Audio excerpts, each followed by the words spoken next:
Don't be talking a lot of trash to these policemen. They don't need to hear it. They got a bad day. You might have a bad day. Best thing to do is say yes sir, no sir, and if you got an honest pitch, go ahead. If you make my day. Now we've gone past that. You got the ticket. What are you going to do? Well, look on the ticket. See if he signed it.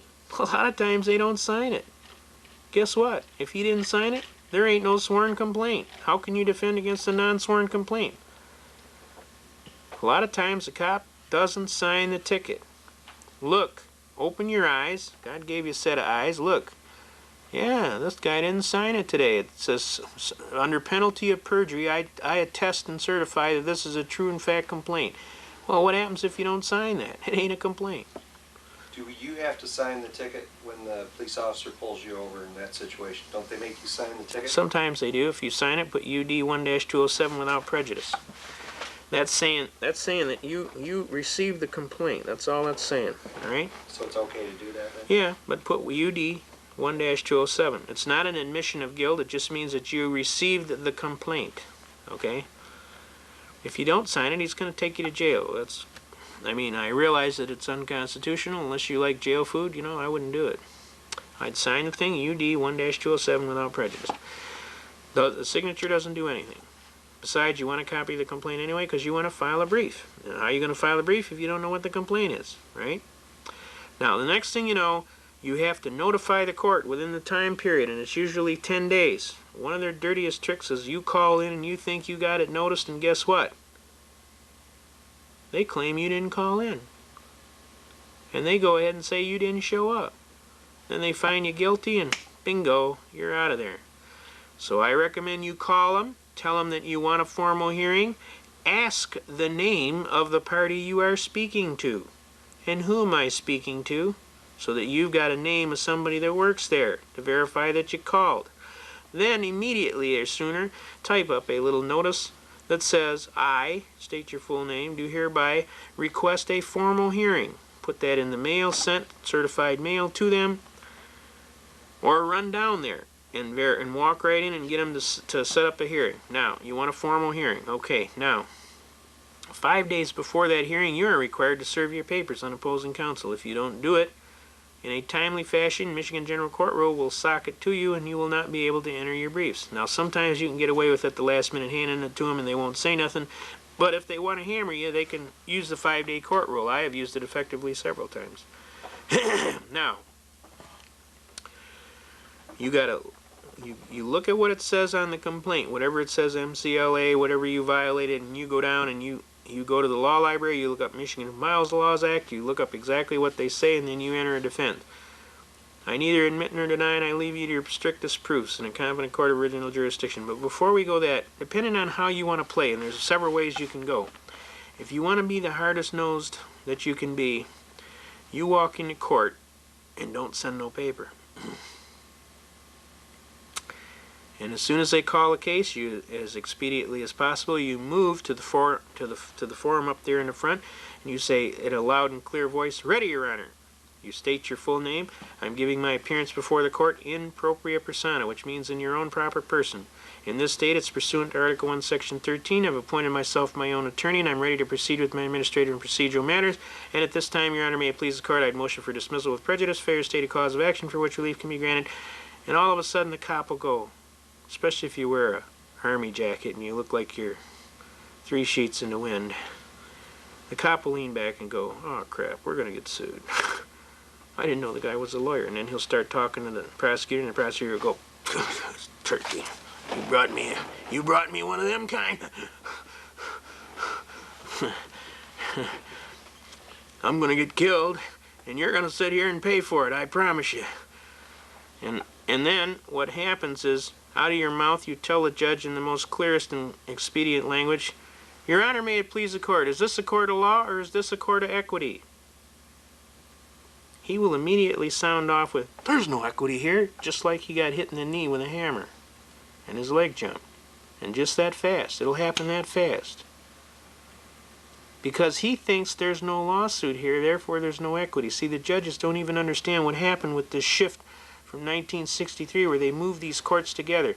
So you got to find out what hat the judge is wearing. Is he wearing the criminal hat or is he wearing the civil hat?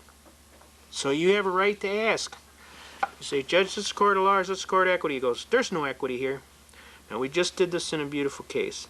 This little gal, she couldn't have been 80 pounds soaking wet. And this cop was about 6'2", about 320, big heavy-duty state trooper. She walks in.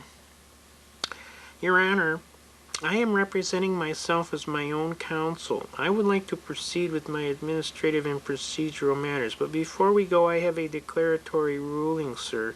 Could I ask you a question? She goes, oh, sure, honey, go ahead. He says, but you understand, only a fool stands as his own attorney. She says, that may be, sir, but I'm the best person that knows the facts of my case, and I think I have a chance. I'd like to try. Is that okay? No problem. Yeah, right. Is this a court of law, or is this a court of equity? The judge immediately, there's no equity here. She said, thank you, sir. She rolled up her hand. In the hand was a ticket that said civil infraction right across the top, and she said, how may we hear this civil infraction, sir?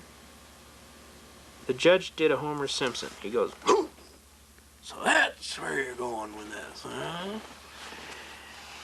The whole court broke out laughing. This little gal, I'm telling you, she is this tiny little thing. She's just a sweetheart. The whole court realized the judge did a Homer Simpson. And then the judge realized he did a Homer Simpson, and then he busted out laughing. He goes, oh, honey, you're not going to pull that here today, are you? And she got a little flushed. She wasn't sure. This was her first time, and she was a little scared. She looked over at an associate of mine. She said, looked at him, and he gave her the nod. And she turned. She said, yes, I am, sir. And everybody broke out laughing again. The cop goes, well, if they're gonna play around, I'm gonna put 15 over on the ticket, judge. And the judge goes, no. You got what's on the ticket. That's what's on the complaint. You're not changing the complaint after the fact. That's perjury. You want me to put you in the coolie? You know, you can't change the complaint. The complaint is the complaint. You signed it. It's true. Got me? If it was 15 over, you should have wrote 15 over. He said, well, I just don't want to screw around. This is getting out of hand. I mean, she was guilty. Da da da da da. And see, she goes, Your Honor, we haven't even gotten to that yet, Your Honor. There's no jurisdiction. This is where we're at. We're at no jurisdiction. It says, we're right. He said, are we going to go through with this now? Come on, tell me true. She says, yes, I am, sir. I'm going through all the way to the Supreme Court, she said. And the judge goes, okay, now, we're going to have to set a hearing. She says, and I'd like a formal hearing too, sir. He said, okay, and I'd like a trial by jury, sir, because the value in controversy is in excess of $20. Pursuant to the 7th Amendment, I have a right to trial by jury. He says, yeah, okay. We'll send you notice. It's been 3.5 weeks, so we got no notice. We call them every day. They don't even want to talk about this case. The only reason they said that was so all of the poor little people in the back of the room didn't get the idea that they could get up there and do the same thing this little gal did. They're not going to call her back because they got no jurisdiction. They're not going to try that case because she's going to blow their doors off. Okay? Now that's one of the most beautiful texts and the fastest. And the last time I did it, it was before a particularly obnoxious judge. And he basically said to me, how many times have you pulled this? And I said, no, Your Honor, this will be, I think this is the 12th time. He said, going for lucky 13, eh? He said, this is very clever. He says, but I'm going to give you some advice, young man. Don't ever get caught doing nothing in my town. Got me? I said, sir, I never do anything. I'm trying to be a regular gentleman. He said, well, you better not get caught doing nothing because I will hammer your tail. And I said, does that mean the case is dismissed, Your Honor? He says, it's dismissed. You're out of here. Now, I'm telling you this works, and it works real good. Now, the next effective step that you can do is you can turn around and ask the judge if he's a licensed attorney to practice law, because none of the judges are licensed. Take my word for it.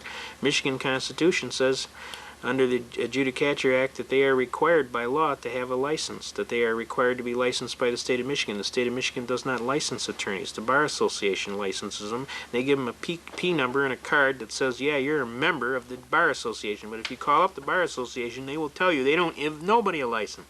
The state of Michigan doesn't give them a license. The Bar Association didn't give them a license. So what license could they be talking about? A Mickey Mouse license? Because that's the only one that's left. The state